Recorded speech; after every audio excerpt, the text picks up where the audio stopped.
All right, welcome ladies and gentlemen. Chris Waters here on the GameSpot stage. Super excited for an extra long preview demo of Middle-earth Shadow of Mordor. And joining me on stage, dude, I have totally just forgotten your name. In the long time we've had to talk together and like hang out, I feel so bad. It's not Talion. It's Michael DePlatter from Monolith Studios and Middle-earth Shadow of Mordor. Really impressive showing yesterday during the press conferences. Nominated for a GameSpot Best of E3 2014 award. And, you know, you're trotting the game out, getting people to see real solid demos of it now in action. How's it feel to have it out there? I think, it's fantastic. It's amazing. And what's really exciting, and I think, you know, a bit different, it's every single time we do a demo, it's different. So, like, we literally can't show it the same way twice if we wanted to. So that must make your demoing job a little bit nicer, you know? Yeah. Some new stuff cropping up every time. Especially, like, you know, day one it's fine, but by day three, like, it's really going to be very, very different from having to do the same thing 100 times. It's very cool. All right, well, we've got a long demo to play through, so let's just get right into it. And, Michael, why don't you set the stage for us? Where is Talion at this point in the game, and what's his goal? So the game takes place. It's set in between The Hobbit and Lord of the Rings. Okay. But kind of like both of them, it's kind of a standalone story in its own right. So at the end of The Hobbit, Sauron gets defeated by the White Council. He gets driven out of his fortress of Dol Guldur, and he returns to Mordor. Yeah. But he's been away from there for 2,000 years. And over that time, Gondor's been occupying Mordor. So basically, it's kind of the night Sauron comes home. And that's where our game's actually going to begin. Hey, guys, I'm back! Yeah. Oh, crap. Dark Lord is back on the scene. It's going to crap up the whole place. And so that's where we begin our game. And at that moment, when he returns, Gondor's been guarding these things for 2 millennia, and obviously over that time, with not as much going on, the guard's fallen off. It's down to a skeleton crew, and you're Talion, you're one of those rangers, and when Sauron returns, you're slaughtered along with your family, along with the other rangers on the gates. But Sauron's return also awakens this other ancient spirit who has a very, very deep tie to Middle-earth lore, to the Rings of Power, and a very ancient grudge against Sauron.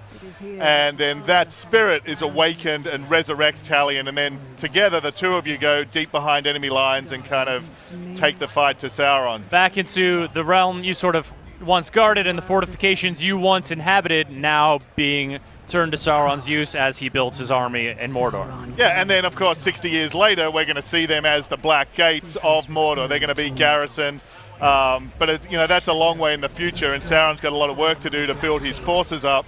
So, you know, you can make a big difference to the fate of Middle-earth by how much you can get behind enemy lines and really mess with his plans. Every last orc counts, man. And so this is, in a way, it's you got a little bit of an origin story for Sauron. You know, not his origin vis-a-vis his Lord of the Rings incarnation, but you're sort of telling part of his story in addition to Talion's story. Yeah, that's something we're really excited about. You know, there's a number of different characters from the books that we bring in, but I think the one we are really excited about developing is Sauron, because a lot of really what you see in The Hobbit is the necromancer, so he's a very distant sort of character, and the same in Lord of the Rings. He's pretty abstract as the great eye on the Tower of Barad-dûr. We get a few little references to him. Gollum refers to the Black Hand of Sauron, but we really don't get to develop him as a character, and Tolkien actually put a lot more into him as a character, into his background, into his history, and in particular, one of the intriguing things about him is the Rings of Power. He worked together very closely with the elves on that, so he wasn't always this just total incarnation of evil. There's enough depth and nuance and, you know, to actually deceive the elves and work with them. So we get to explore a lot of his backstory and more of his motivations. That whole as well. Ring of Power storyline is so much about the corruption of people and the creation of this evil, as opposed to, you know, we just dug up this horrible evil from deep beneath the mountain. It's, no, we sort of wrought this evil ourselves in the hearts of man over the course of millennia almost. And so we got a little glimpse of sort of a setup there, and now we're right into it. And branding war chiefs seems to be the task at hand. So, yeah, what we've seen, basically the character we just met is Marwyn. And She's a queen who's deep behind enemy lines in Mordor. She's the leader of basically one of the sort of the holdouts of Gondor's kingdom that were in there. And she's drawn you deeper into Mordor. 2 reasons. One, to help the resistance there.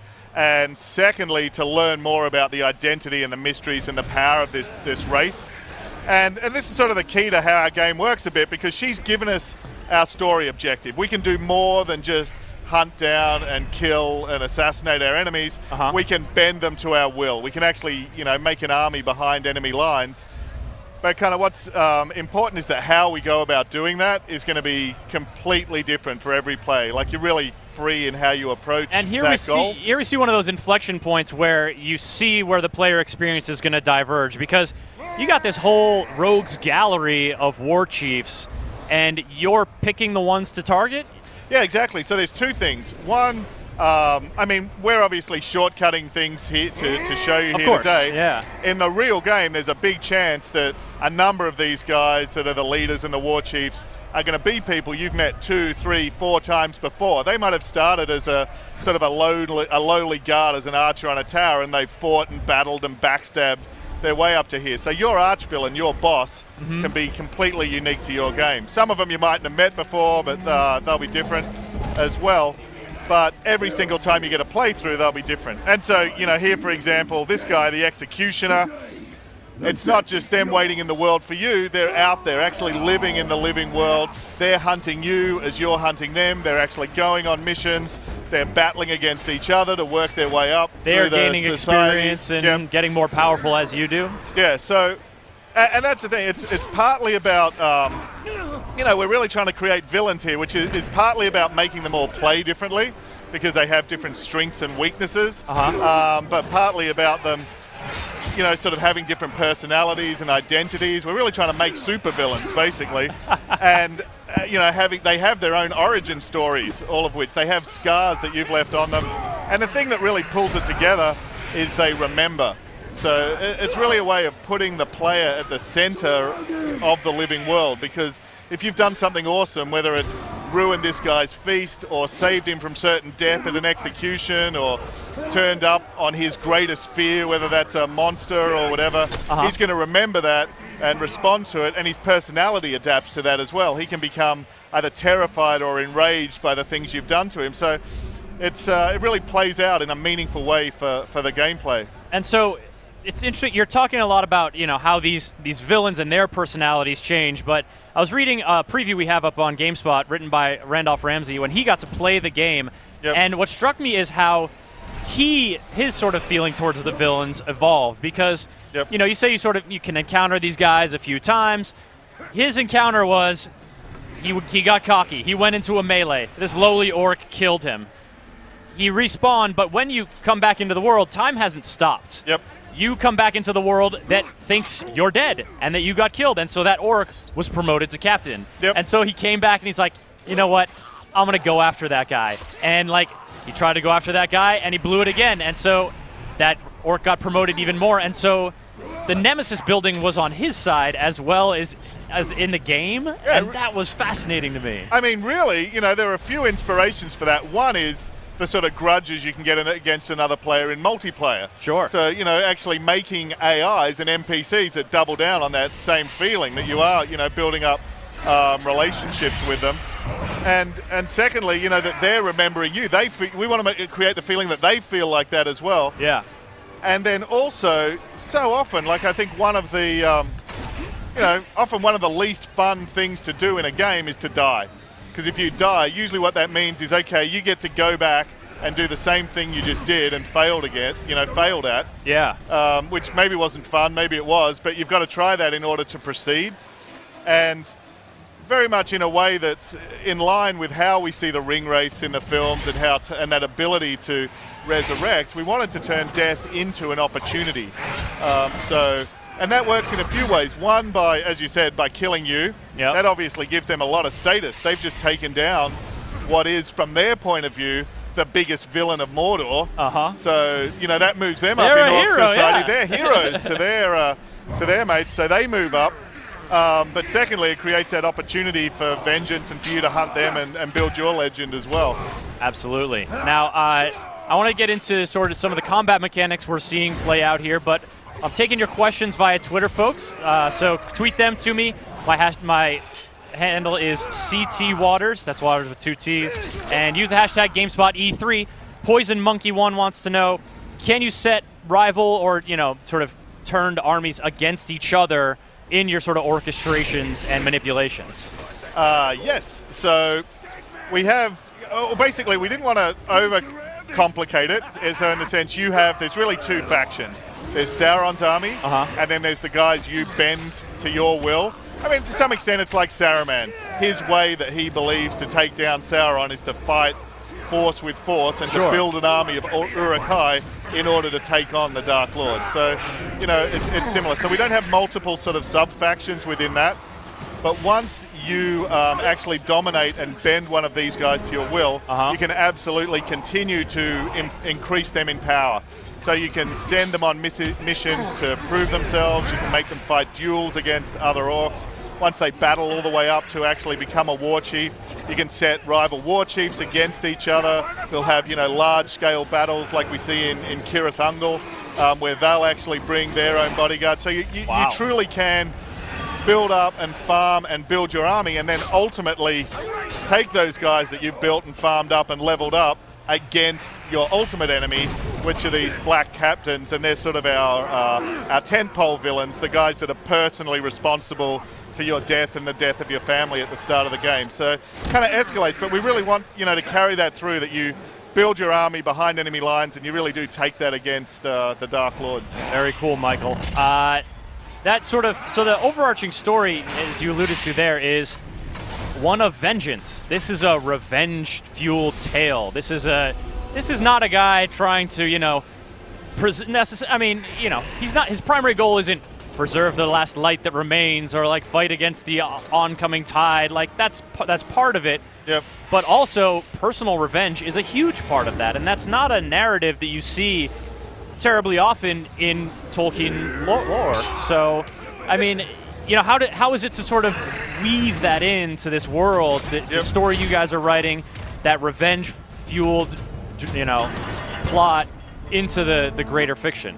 Yeah, that's a really good question. One of the things that's amazing about Tolkien is he does cover this incredible spectrum of tones, and in some way, the deeper you go back into the lore, into the First Age, into the Second Age, so some of those really epic heroes, people like Beren, people like Fëanor, these sort of guys actually do start off driven by revenge, and they really do start out as bad guys, as bandits, almost as criminals. Really? And I think some of that earlier lore is really closer to the kind of myths that inspired Tolkien as well. These myths like Beowulf and these Nordic myths that are sort of pretty dark. I think in that sense, we are sort of very, very true to and authentic to Tolkien. Plus, we're also very much in line with those heroes like Boromir. Boromir is not someone who was conflicted about the idea that, or Saruman for that matter, who's conflicted about the idea that the way to take down darkness is with ruthlessness. By any means necessary, yeah. Yep.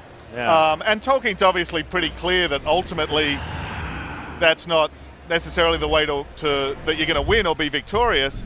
But Boromir is interesting because ultimately he is a heroic character because he was ready to sacrifice himself, ready to actually doom himself for what he perceived was the greater good. So, that's a journey and an arc that we're really interested in exploring as well. All right. Well, I want to blaze through some of these questions from Twitter. We are getting a ton of them. Thank you, folks, for sending them in. Keep them coming. So, some of these you're probably not going to be able to answer, but I'm going to throw them at you anyway. I'll do my best. Andrew Barnett wondering, are any members of the Fellowship going to appear in the game? Not directly. So, we very much like The Hobbit and Lord of the Rings, we want characters who are, important to the lore to appear when it's appropriate, but we sort of didn't want the Forrest Gump just having them cameo in there for the sake of it. So there certainly are characters from Lord of the Rings and The Hobbit that appear. In the similar vein, Zahar wants to know, are we going to see some elves in the game? I mean, obviously it's a very Orcan sort of man-heavy setting. Yep. But those aren't the only 2 races in Middle-earth. We're going to see multiple races, including elves, in some really important roles. All right. We've got questions about the open world. James Cole wants to know, sort of, you know, are you just running roughshod over the plains of Gorgoroth here? Like, how far and wide can you sort of span in the open world? So Mordor's kind of many hundreds of miles along each side. Yeah. So it's not continuous, you know, it's divided into regions. So Sure. the opening part of the game is around Gorgoroth, is around Udun, the Black Gates, Cirith Ungol, the Fortress of Durthang. So that's sort of a large open space there. And then what we're actually showing here, which is the Sea of Nirn, is another completely separate zone that you've traveled to sort of many hundreds of miles. So it's a number of distinct zones and areas. All right, we've got questions from people who clearly have some Tolkien lore background. Yep, Curious about using the Silmarillion as source material, but pulling in any of that sort of world building stuff as well. So yeah, that's a great question as well. So we have the rights to The Hobbit and The Lord of the Rings and the appendices. And the thing is, within those, there's a huge amount of information and depth in regard to all of the history and characters of Middle-earth as well. So we really can draw on all of that deep history. You guys have a lot to work with. Yes. Does it get a little daunting sometimes to like delve deep and just see the breadth of this world that Tolkien created? I think it's almost like doing a historical story, historical fiction. It's like you're creating a world and a story in a real place. Yeah. And in the same way, if you're drawing on reality and history, it's big enough and expansive enough that you can tell your own story, so you're not restricted in that way. I almost can't imagine a type of story that you couldn't tell within Middle-earth. It's as big as World War II. Like, It's the massive. scope of it is huge. So you guys got a significant research department over there at Monolith, huh? Yeah, we got some pretty hardcore fans, and Middle-earth Enterprises are great, so we have a lot of people fact-checking. And the other one that's great is our Wikia site. The fans on there are so fantastic. Like, we can just, obviously there's threads in there breaking down, discussing everything, which is cool. There you go, folks. You want to tip the scales in Middle-earth, Shadow of Mordor, get yourself into some deep Tolkien lore forums. All right, let's delve into combat proper, because we've been watching a lot of it. We haven't really talked about what we've been seeing sort of specifically in terms of mechanics. Actually, here's a choice moment that I think you're going to encounter more than once throughout the game. To kill or to dominate. So this is actually, I haven't been watching exactly what's been going on, but we've got to a point where there's a war chief. He's down on his knees, he's defeated. We've got 2 choices. We could kill him at this point, and that's the end of it. And then we can go into some of our upgrades, which are our runes and how you actually customize your weapons. Or we can dominate. We can bend him to our will, so he actually becomes our minion. Your choice. And obviously it's sort of one of these factors that affects the way it's gonna branch out. Are we calling for the kill? Yeah, let's Are you giving the thumbs down? Thumbs down. Eh. There he goes. All right, so you got to do a little work. Oh, there he goes. His head is flipping around. You guys. His last words, but there's a nice rune we get. So, okay, so what happens then? He's eliminated. Bang. Oh, great. I hadn't been watching. So there was another, that executioner we met earlier. He's bent to our will. He was a bodyguard of that guy. So that space that's created allows our follower, our branded guy, to move up and take that position. Move into the position of power. And so that's one of the ways you can kind of take over the war chief, start to build your army. But now some other guys have turned up at this fight as well. And so give us a little breakdown of the kind of UI elements, the on-screen indicators that are giving us the important information you're going to need to succeed in combat. Yeah, so of course, above his head, this guy that the life drinker, that's turned green. Basically, green in our game, that's a language for intel. Gathering intel, learning your enemy's strengths and weaknesses is really important. So there's enemies in the world who are worms, who have information. You can grab them, interrogate them to learn the strengths and weakness of these bosses. But if you want to get that information from one of the captains, one of the bosses, you got to break him down and weaken him first. So when that skull turns green, he's ready, he's ready for you to dominated. Extract. The crown and the blue we can see on the other guy that was round to the left. that shows he's ours. So that indicates that the power of the Wraith has dominated this guy as well. Yeah, I saw that a second ago. You did a little Wraith mode, and it's sort of like the blue flash came over him, and it was that gaunt, skeletal, really freaky-looking Wraith face that we saw in Lord of the Rings movies. How much are you guys relying on or drawing from Peter Jackson's movies to influence the visual style of your game? You know, I think... So we worked with those guys right from the beginning, and everything goes through them for the approvals, and so we really had that as a starting point. But one of the things everyone's been so encouraging on is, you know, don't make a movie game. Make the best possible game that you can make. And to be fair, you know, that's what the movies are. They're not just the book on screen. They're these amazing films. So we really wanted to take the inspiration from them of doing the best we can with this material in our medium. And so, yeah, I think it was a starting point, but I think we've sort of evolved into something that has its own flavor as well. But the power of the ring race, whether it's in the books or the films, is the power of fear and domination and bending your enemies to your will.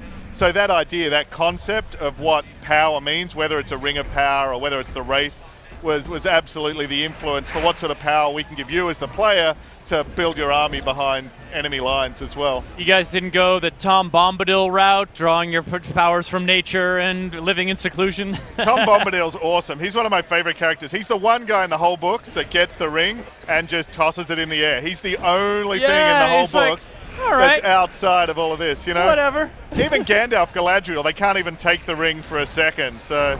He's pretty awesome. And the other quote I like about Tom Bombadil is, which Tolkien said was, even in a world of myth, you've got to have mysteries.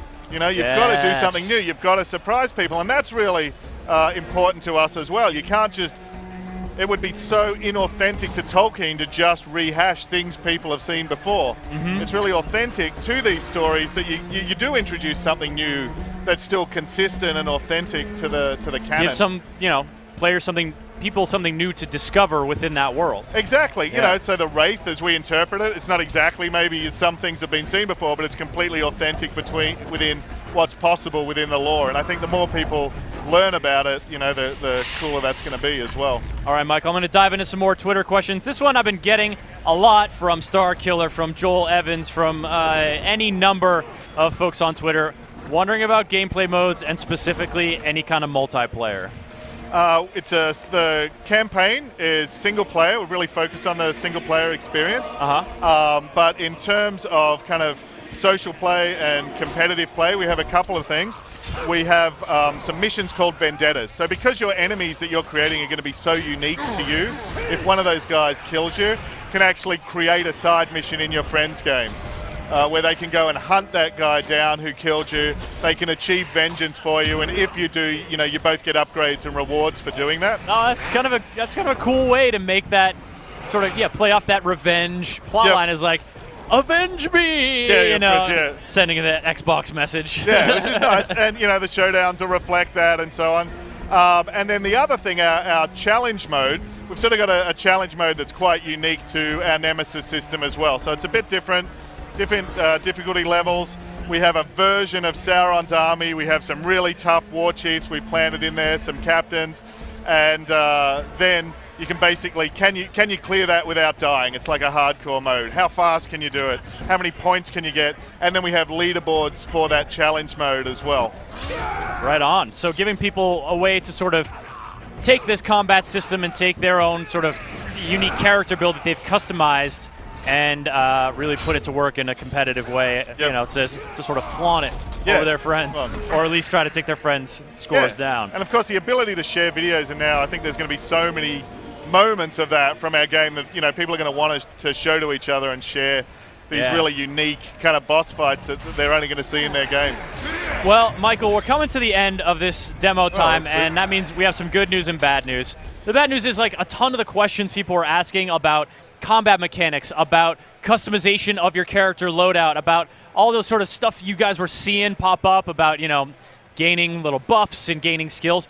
We didn't really get into that this demo. Fortunately, Middle-earth: Shadow of Mordor is going to be coming back to the GameSpot live stage shows every single day of E3, we're going to have a demo tomorrow and on Thursday. So keep an eye on the GameSpot schedule, see when that's coming along. Come on back, and we'll get to those questions, hopefully, because there's certainly a lot to talk about, as we found today, and the game is just looking really great, Michael. Thank you very much. Appreciate it. Really pleased you could come on. Looking forward to seeing you in the coming days and learning more about Middle-earth: Shadow of Mordor. Thank you. Cheers.